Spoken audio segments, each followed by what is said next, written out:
Salut, bienvenue à l'émission Culture Active. Aujourd'hui, on est au mont Arthavasca et je suis avec l'artiste Indra Singh pour parler de sa magnifique sculpture. Salut Indra, ça va bien? Ça va très bien. Fait que toi, tu es artiste sculpteur. Est-ce que tu pourrais nous parler un petit peu de c'est quoi que tu travailles, qu'est-ce que tu fais comme genre de sculpture? OK. Ben, la sculpture, j'ai commencé, ça fait longtemps. Ouais. So, je me suis comme pas proclamé le sculpteur via une école ou quoi. Là. C'était depuis longtemps, depuis que je suis jeune, que j'ai commencé. Ouais. Puis après, j'ai étudié en art. Puis j'ai trouvé qu'on était comme entouré de beaucoup d'amas de le scrap dans la campagne. C'est ça qui m'a inspiré. À l'époque 2004, avec le Parc Marie-Victorin, j'ai fait leur première sculpture pour le 40e anniversaire. C'est ça, c'était le démarrage par les frères Lemaire. Après, ils ont commandé, Bernard Lemaire, il m'a commandé les sculptures privées aussi pour sa maison. Et après, en 2010, 11, 12, que j'ai fait pour le 50e anniversaire de Cascade, les insectes géants au Parc Marie-Victorin. Puis là, on dirait que c'était un genre de symbiose qui se passait. C'est ça mon parcours. À partir de Parc Marie-Victorin, j'étais approché par la ville de Victoriaville, les gens de l'environnement. Les autres, ils voulaient comme mettre un petit peu en vue le travail de Normand Maurice. Mais pour les gens à la maison là, qui ne te connaissent pas, par exemple, est-ce que tu peux nous expliquer un peu, tu sais, comme là, on en voit une derrière toi, c'est une sculpture de métal, donc toi, tu travailles, veux-tu nous en parler de ça? Quel matériau tu travailles parce que tu fais des sculptures? Bien, j'utilise beaucoup le recyclage, upcycling plutôt, là, comme réutiliser le rebut qui est là pour...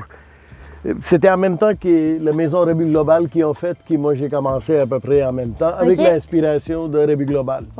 Je dis, il y en a plein de rebuts ici, alors allez-y, allons-y plutôt.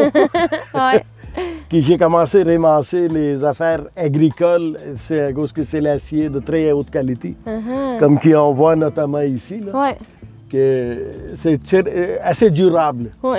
Au moins, je dis comme que je vais faire les sculptures qui sont durables. Ben oui. Puis je prends la peine pour comme, expliquer les gens que ce n'est pas juste l'art, il y a un message ben oui, c'est en arrière. Oui, c'est important de recycler. Puis moi, je pense que c'est vraiment ça dans tes sculptures, que le gros message, l'essence de ça, c'est de démontrer aux gens qu'on est capable de faire quelque chose qui est beau avec des trucs qui s'en allaient aux poubelles, tu sais, ou qui allaient plus être utilisés. Fait que de là aussi, ta sculpture, Burning Man, ben c'est ça son nom, la sculpture? Ben, la sculpture, c'est... celui-là, c'est l'homme engagé. C'est l'homme qui est le visionnaire. Puis l'homme qui est en réflexion, qu'est-ce qu'il a fait avec la planète. Tu comprends? So, c'est small is beautiful. In my case, c'est ça. C'est comme, je veux garder un événement très comme petit. Je fais pas de promotion pour que, comme les milliardaires, ils viennent faire le tour, puis tout ça, là, il n'y a pas de place à tout ça.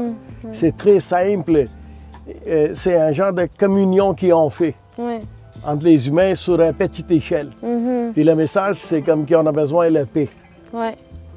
C'est ça le message principal. Puis quand je brûle l'homme ici, l'homme, il pleure. Il déplore la situation qu'on a créée sur la planète. So, cette année, je vais brûler la planète pour démontrer que c'est ça que l'homme est en train de faire avec la planète. So, c'est un message qui est comme... C'est très clair. Puis c'est le moment de réflexion pour l'humanité. De faire la prière pour la paix, penser à les enfants qui sont en train de souffrir partout sur la planète. Je ne veux pas fermer les yeux sur ça. Non, clairement. Vous voyez, c'est ça le message un peu à travers les arts. C'est ça que je transmets à nos générations qui sont c'est le futur. Oui, absolument. Donc toi, tu es un artiste autodidacte Puis là, c'est ça, tu as créé beaucoup de sculptures Ben, j'ai étudié un petit peu. Ouais. J'ai fait 3 ans en éducation. OK. Puis j'étais supposé faire le prof dans les écoles. Ah! Puis Mais finalement... j'ai jamais terminé mon bac. là. J'ai décroché pour aller travailler avec les décrocheurs. C'est mon idée. Fait que là, tu as créé quand même beaucoup de sculptures pour Victo et la région. Oui. Puis la sculpture qui est ici au Mont Tabasca, est-ce que c'est une commande qui t'ont passé? Oui, c'est toutes mes sculptures, c'est sur commande. OK. À cause que c'est gros, j'ai pas le temps vraiment pour commencer à faire la sculpture Ouais, c'est ça. sans avoir une commande. OK. Puis je fais des fois les petites affaires, mais pas vraiment. J'ai beaucoup les choses à faire sur la ferme. Ouais. On est comme un travailleur autonome, c'est toute la construction, le sciage, le bois, tout est fait par nous sur la ferme. OK. Wow. Toutes les constructions sont faites par nous-mêmes, mon atelier, qui est à peu près la grosseur de la bâtiment, la moitié. Là. OK, c'est quand même gros. C'est vraiment gros l'atelier. OK. C'est ça qui permet de faire les grosses sculptures. Ah ouais, il faut avoir Mais de la lui place. était comme le corps, il était couché sur une table. Ouais. J'ai construit la table pour recevoir la sculpture. OK. Puis là, celui-là était les jambes, puis la roche, lui était vissé à l'extérieur de l'atelier. Puis là, on a amené camion, etc., les grues, puis on a attaché ça ici en 2014. OK, en 2014. Puis oui, c'est parce que c'est quand même pas rien, là, cette sculpture-là. -là, c'est très massif. Puis il y a des gens tantôt qui passaient qui te demandaient combien de temps ça t'a pris la faire. C'est 6 à 7 mois à peu près. Là. Ça, Mettons, il y a 500-600 heures là-dedans, là. Facile. Si c'est pas plus, j'avais pas gardé la note. Non, c'est ça, tu comptes plus tes heures. Non, c'est ça, c'est comme, j'ai une sculpture à faire, that's it, that's all. Combien de temps que ça prend? Ouais, c'est ça. Parce que ça vient comme fatigant. Ouais, Ton cerveau, savoir, là, il est en train tout le temps d'essayer de savoir combien qui t'a été payé pour faire ci, faire ça. C'est comme, I don't want to hassle with that. Ouais. Tu comprends? So, j'ai fait la création, comme ça reste l'idée plus propre, pure, créative. Ben oui. On a été comme sous stress. Ouais, je comprends. J'ai mon compagnon elle est très bonne en gestion de tout ça. Ouais. C'est elle qui fait toute la gérance. Ta conjointe? Ma conjointe. Ouais. C'est ça, c'est elle qui fait la gestion de la monétaire, puis les paperasses. Puis elle est super bonne. Vous faites une belle team. Belle team, là. C'est grâce à elle que j'ai réussi tout ça. Nice. Donc là, la sculpture est ici depuis 2014, mais est-ce que tu pourrais nous parler de l'événement qui est alentour de cette sculpture-là, parce que vous faites un événement à chaque année? Oui, parce que j'ai commencé, quand j'ai mis ici en 2014, c'était en hiver. OK. So, tu peux rien faire. So, l'année suivante, en 2015, je me rappelle, j'ai venu puis j'ai vu, là, wow, man, ça commence à rouiller puis tout ça après les pluies. So, j'ai eu l'idée, je dis, bon, OK, Caroline et Serge, c'était les responsables du projet. Ouais. Je dis qu'il faut qu'ils ont fait quelque chose. Il faut qu'ils aillent mettre la protection, tout ça. So, j'ai fait ça moi-même avec mes amis, un peu la famille, les copains, etc. Là, on était 10-15 personnes, première année.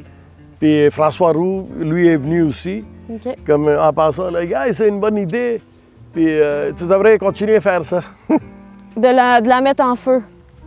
Tout ça, il a aimé ça là, quand il a vu la première fois. Là. Ah ouais? So, lui, c'est François Roux qui a starté le théâtre parmi nous il y a 45 ans. OK. So, lui, il a quand même la vision. C'est les hommes visionnaires. C'est lui qui m'a appuyé pour les autres gros projets en ville. Ouais. C'est ça. Fait qu'il a trouvé ça cool. C'est lui qui a trouvé ça cool. Je dis, OK, Ben, c'est une bonne idée, François. Nice, ben oui. Là, depuis que j'ai commencé à faire l'événement, tranquillement pas vite, 10, 15, 30, 40, 50 personnes. À un moment donné, on a commencé, Karen, mon garçon, il était rendu à l'école secondaire 4, très bon en sax. Puis Nicolas Bernier, son partenaire de band, c'était les jeunes. Puis il y a Adrien Allard, il y a Caleb, puis Sam, il y a... Ils sont une grosse gang. C'était une grosse gang, là. Puis Isaiah, c'est le frère de Caleb. Ça, c'était les jeunes qui ont starté la première année le Jazz with Burning Man.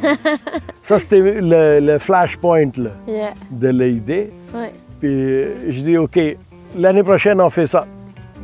So là, on a eu comme 300-400 personnes l'année passée. Ah ouais, hein? Oui. Fait que ça grossit toujours de plus en plus, là, le mot se passe. Ben oui, comme, ça devient comme... Une tradition. Une tradition. Oui. Bien, pour les gens qui ne vont pas être venus cette année, j'imagine, c'est ça. Tu le fais à chaque année, fait que on va inviter les gens à venir voir ça pour l'année prochaine. Bien sûr, c'est comme sûrement qu'il y a les gens, beaucoup les gens qui vont voir. Ouais. À travers le Facebook, il y a beaucoup il y a 700-800 personnes qui seront intéressées. Okay. Peut-être qu'ils vont parler à les autres et les autres. Le parking, ça peut être plein, là, probablement. Ben oui, c'est ça. Le bouche à oreille, ça va vite là, dans des petites régions comme ça. Ben oui, c'est ça. Puis éventuellement, les gens, ils stationneront en bas, puis on engagera les autobus. Ben oui. Bien, merci beaucoup, Indra, d'avoir pris un moment pour parler avec nous. Puis, bien, on se revoit l'année prochaine pour assister à ton Burning Man, ton fameux Burning Man. Jazz with Burning Man. Ah, Jazz with Burning Man. Important. Important. Puis les musiciens qui vont être là, ça, c'est quelque chose. C'est le series sur le Sunday. C'est les musiciens qui viennent. Wow! Ouais, fait que c'est à ne pas manquer l'année prochaine. À ne pas manquer. Absolument pas. Merci beaucoup.